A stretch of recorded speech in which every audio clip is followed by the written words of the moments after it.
make his presentation. And then let me just ask, if you have questions that you want to ask, the podium set up the same way they do in the city council meetings.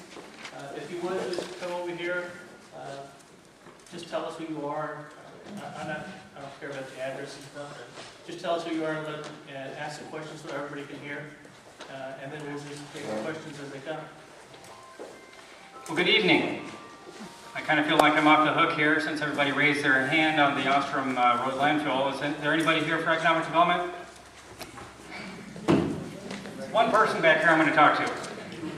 Okay, Kevin Mellon is going to hand out the Yuba County Economic Profile, which is kind of a snapshot in time of what is or what was going on in Yuba County at the time. This was actually produced about January of 2009, and we'll be updating it in about 3 months. So it gives you a quick snapshot. There's information on the back that provides you with kind of an overview of the county as well as development prospects. And my job essentially is business attraction, business retention, and business expansion in Yuba County. Now I work for, this would be my boss down here, the county administrator for Yuba County, so I spend most of my time in the unincorporated area, but I also do spend time working with city halls in Wheatland as well as Marysville. So my question to you tonight is the glass half full or is it half empty? I think all of you have seen headlines about Yuba County and where Yuba County ranks. And so what I want to do is I want to tell you a quick story about what the area was like when I first moved here, which wasn't too long ago, when Lincoln had one stoplight and Wheatland had none.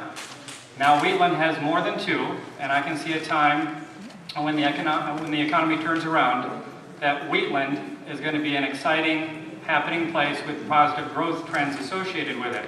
So let me tell you two things that you might not know about Yuba County. The first one is that between 2007 and 2008, this isn't long ago, I'm not going back to the 2000 census here, our median income jumped $8,000 to $51,844. At the same time, our poverty rate in Yuba County dropped from 21 to 14%, meaning that by the end of 2008, we actually had better poverty ratings than Sutter County. So I think it's time, we're accustomed to thinking of Wheatland kind of as the road to Roseville, because we do have people living in Yuba County that commute to Roseville and to Sacramento. But I think we're getting closer to the time when we need to start referring to Wheatland as the gateway to Yuba County. There are a lot of exciting things that are going to be occurring in Wheatland and in Yuba County over the next few years. So if there's somebody who could hand out the next item that I'm going to talk about, it is called the Yuba County e-note. I have paper copies of this, even though the term e-note really refers to the attempt to take news about Yuba County that is business and community development related off of trees and put it onto the internet, where you can not only read it online, but you can also receive it automatically into your email inbox.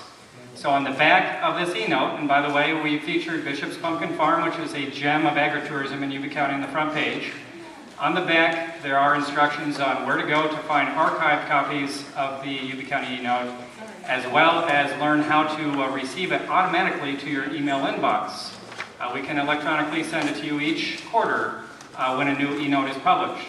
If you have something that you'd like to relay to me that you think is business or community related that would be of importance for the e-note, please give me a call or send me an email note, and I'd be more than happy to consider that for the next e-note. Finally, are there any businesses in the room that are represented in Wheatland here tonight at all? Any at all? None? Okay, we have one over here, one in the back, so I don't think I'm going to pass this out. You might have already received an invitation in the mail to attend a business resources seminar or workshop that will be taking place in the same room this week, Thursday night. I believe it's 6 p.m. We'll feed you dinner. There will be 11 different agencies represented in a consortium of organizations that will be here to provide information about incentives, workforce development, the Yuba Sutter Enterprise Zone, which is now in Wheatland. There are tax credits that businesses in Wheatland can take advantage of, and there are loans that we can provide more information for businesses that are looking for working capital as well. So if you are a business in Wheatland, I have flyers up here that you can take after the meeting that provide a little bit more information about that, and we hope to see you here Thursday night. Another project that I wanted to mention quickly is that my department, the Office of Economic Development out of the County Administrator's Office, is partnering with the Yuba Economic Development Corporation for a $1 million Brownfields grant. It's a regional grant that will cover areas between Wheatland and Sutter County, but Wheatland is going to be part of that grant process, and if successful, City Hall would like to examine 3 basic areas for potential cleanup, and then of course redevelopment. And those 3 areas include the Highway 65 corridor, where there have been gas stations and a transmission shop, to redevelopment into retail and office. The historic downtown core, where you have 4 blocks on the east and west side of the UP rail line. Nichols Grove, looking at old electrical transformers that date back to the 1930s and 1940s to determine whether or not there were any hazardous substances there that might cause problems with future development.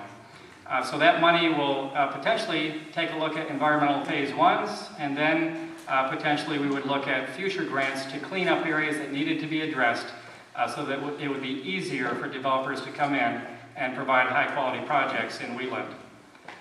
Then quickly, some of the businesses that we're working to attract, they have primarily been manufacturers. That's the best bang for the buck. When you get businesses in that create a product and then export it, you bring dollars into the local economy. So we're working with companies that include wood products, petroleum-based companies, solar panel, biofuels, manufacturing, and similar industries that are taking a look at Yuba County. One of the reasons is we have available land, and it's relatively inexpensive compared to the rest of California, as well as the Sacramento region. In addition, we have companies like Shoei Foods that is expanding. It's moving into walnut processing. And then earlier in the year, we have opened up retail operations like Rite Aid, Tower Mart, Walgreens, H&R Block is building a facility north of here in the Olivehurst area as well. That's a project that is still currently under construction. So I'd be more than happy to take any questions related to the Yuba County Economic Development Program. You can find all of the information online as far as what are goals and what are the things that we have accomplished. It's the Economic Development Work Program. You can find that at www.yubacounty.org.